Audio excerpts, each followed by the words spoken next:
Los momentos son como atajos para entender grupos de números. Son como etiquetas que nos dicen cómo están distribuidos los números, si están muy cerca entre sí, si están muy apartados, si tienen muchas diferencias, pocas diferencias, si están muy juntos, muy dispersos. Ya, es una forma de resumir las características principales que pueden tener algunas variables aleatorias. En ese sentido, los momentos consisten en un conjunto de medidas descriptivas para resumir características importantes de las variables que nosotros queramos. Bien, hay tres tipos de momentos: momentos poblacionales, momentos estadísticos y momentos centrales. Los poblacionales provienen de una población, los estadísticos o muestrales provienen de una muestra, y los centrales provienen de la diferencia entre una media y el valor de un dato. Por eso es que se calculan con respecto a la media de la variable aleatoria, porque en este caso estamos trabajando con variables aleatorias, es decir, que nos vamos a enfocar en momentos poblacionales y en momentos centrales. Cuando nosotros buscamos los momentos, usualmente se nos dice que son el promedio, la varianza, la asimetría y la kurtosis. Pero lo cierto es que el momento es el exponente al que está elevado en la variable aleatoria. Como pueden ver, tenemos x a la 0, x a la 1, x a la 2, x a la 3 y x a la 4. Esos son los momentos. Los momentos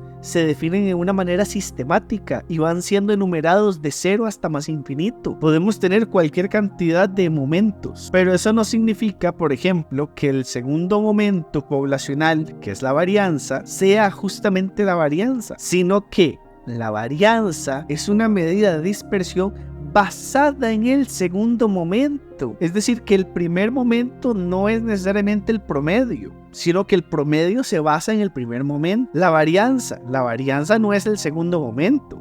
La varianza es una medida que está fundamentada en el segundo momento. Lo mismo con la asimetría, lo mismo con la kurtosis. Y hablando de kurtosis y asimetría, aquí podemos aprovechar para expandir un poquito el tema. Cuando nosotros hablamos de kurtosis, vamos a decir que entre más positiva es, se va a llamar leptocúrtica, y mayor presencia de valores atípicos va a presentar. Cuando vemos la asimetría afecta directamente a la media, pero no al valor esperado. O sea, la asimetría influye en la media aritmética, no al valor esperado de una variable aleatoria, porque ese valor esperado va a utilizar la población. Ahora, cuando queremos un truquito para denotar asimetría, lo podemos denotar con la moda, la mediana y la media. Siempre que la moda sea más grande que la mediana y más grande que la media, vamos a tener una asimetría negativa.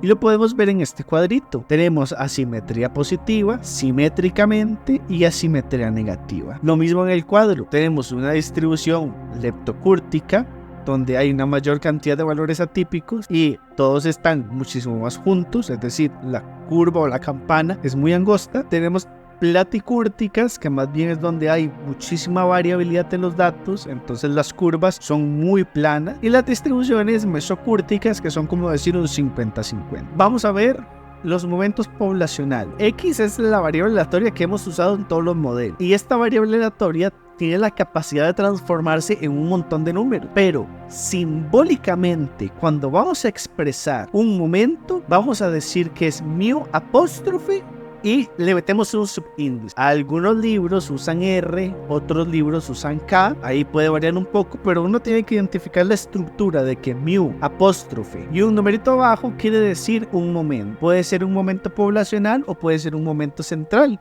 porque las distribuciones pueden tener de los dos tipos de manera simultánea. Entonces, este símbolo indica el momento en el que estamos trabajando. Bien. Ahora, este símbolo se define como una suma ponderada de valores elevados a una potencia, a un grado o un momento. Se le puede llamar de las tres formas dependiendo de la literatura que estemos utilizando. Y ese numerito va a ser simbólicamente llamado como R o K. Entonces, si nosotros vemos la fórmula general que se está usando, nos dice mu apóstrofe R, es decir, el momento poblacional R, cualquier momento poblacional, es equivalente a decir el valor esperado de la variable aleatoria X elevado a un valor, R valor. Y como nosotros ya conocemos cómo se expresa el valor esperado, sabemos que es la sumatoria en el rango de X de un valor o de una serie de valores X elevados a un exponente por su función de probabilidad, siempre y cuando ese valor al que está elevado R sea de 0 a más infinito. Pero eso no queda ahí, porque ¿qué pasa si elevamos el momento poblacional a la 2? Ese momento poblacional lo podemos utilizar y hacemos la varianza. Usamos el tercero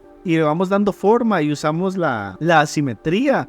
O sacamos a la 4 y hacemos la kurtosis. Pero no es que el valor esperado de x a la 2 sea la varianza, sino que es una parte fundamental para el cálculo de la varianza. Ahora, ¿qué necesitamos nosotros para un momento poblacional? No es nada nuevo. Ocupamos que la serie converja absolutamente, que la función de probabilidad sume 1. ¿Y por qué es que la función de probabilidad tiene que sumar 1? O sea, ¿cuál es la ciencia detrás de eso? Cuando nosotros sacamos el momento poblacional 0, es decir, el valor esperado de x a la 0, todo número elevado a la 0 da 1. Entonces es la sumatoria en el rango de x de 1 por la función de probabilidad. Pero 1 por la función de probabilidad es la misma función de probabilidad. Entonces es la demostración de que la sumatoria de la función de probabilidad de 1 es la necesidad que tienen todas las funciones de densidad. Y punto número 2, ¿qué necesitan los momentos poblacionales? Pues tener un valor esperado. Son las dos condiciones que conocemos un montón: la suma o convergencia 1 y tener un valor esperado. Son dos cositas que tienen los momentos poblacionales. Ahora, veamos unas similitudes y diferencias en cuanto a los momentos centrales y valores y momentos poblacionales. Los momentos poblacionales consideran todos los valores posibles de la variable aleatoria, mientras que los momentos centrales, que se van a identificar como mu sub r alrededor del valor esperado. El momento central, o MC, describe la distribución de probabilidad alrededor del valor esperado. Los no momentos centrales describen la distribución de probabilidad alrededor de la media. Los centrales y los poblacionales están relacionados, como ya les mencioné, porque sus resultados empiezan a coincidir. Es decir, tienen el momento 0 que coincide, el momento 1 puede cambiar, el momento 2 puede cambiar, pero ya a partir del momento 3, 4, 5, 6, ya no importa tanto cuál utilicemos, van a empezar a coincidir en resultados. Luego, los momentos centrales y poblacionales no dependen de una muestra, a diferencia de los momentos estadísticos. Por eso es que las fórmulas son diferentes. Una cosa es calcular el promedio y la varianza, por ejemplo, para una muestra, que el promedio y la varianza para una variable aleatoria de una población. Ahora bien, los momentos centrales es el mismo cuento. Si tenemos x es una variable aleatoria que puede transformarse en un montón de valores. Entonces, para identificar el momento central lo vamos a señalar como mu sub r, no está el apóstrofe. Esa es la única diferencia. Este símbolo también se utiliza para indicar el enésimo momento. Este mu sub r se define como la suma ponderada de las diferencias. ¿De las diferencias entre quién? Entre cada valor y su promedio, elevando a la potencia, al grado del momento que nos interese, llamado R. Entonces, si lo vemos de manera general, mu sub R es el valor esperado de la diferencia entre cada dato y su promedio elevado a un exponente. Si lo vemos en términos de sumatoria, ¿qué decimos? Es como la generalización de la varianza. Si nosotros hiciéramos R igual 2, pueden ver que al final estamos teniendo la fórmula de la varianza, es decir, ya hemos hecho un montón de momentos centrales al momento que demostramos los modelos de probabilidad discreta. Esto no es nada nuevo, simplemente es ver de dónde está saliendo toda esa información. No es que lo estamos sacando de la manga. Esto tiene una fundamentación. La fundamentación son los momentos. Simplemente que nosotros nos estamos aprovechando de la información que nos dan algunos momentos para poder sacar interpretaciones en situaciones específicas. Bien, diciendo otra cosa, ¿qué necesita un momento central? Necesita que la serie converja absolutamente, que el momento 0 sume 1, que el momento 1 sume 0. Y bien, ¿por qué hay que conocer de momentos poblacionales y momentos centrales? Porque más que aprenderse algo de memoria en este video, lo más importante es ver simplemente de dónde están surgiendo el valor esperado, de dónde está surgiendo la varianza, y ver que tiene una fundamentación, que no son cosas que uno se esté inventando ni nada así por el estilo. Entonces, es importante conocerlo, número 1, porque el valor esperado y la varianza de una variable aleatoria sirven para describir, aunque sea de una manera muy básica, una distribución de probabilidad. Punto número 2, los momentos centrales y poblacionales ayudan a comparar diferentes distribuciones. Luego, Los momentos centrales obtenidos a través de muestras pueden ser utilizados como estimadores de momentos poblacionales. Es decir, a través de los momentos centrales nosotros podemos obtener estimadores para la población. Punto número 4, los momentos nutren al modelado, a diferentes tipos de modelado. Y punto número 5, y más importante, conocer bien los momentos poblacionales y los momentos centrales ayudan a hacer funciones de generatriz de momentos o generatriz de momentos, que va a ser un tema que se tiene que ver. Ahora bien, simplemente a modo de repaso, porque ya lo conocemos muchísimo, aquí tenemos un ejemplo al final. Nos dicen que imaginemos que tenemos un total de 4 modelos de camisas. El 0 es el estándar, variación 1, variación 2 y variación 3 de la misma camisa. Entonces sacamos una tablita y podemos decir momentos poblacionales y momentos centrales. O si queremos decirlo más fácil para la comprensión, cuál es el promedio y cuál es la varianza, para que sea un poco más sencillo. Entonces aquí tenemos la formulita y dice, el poblacional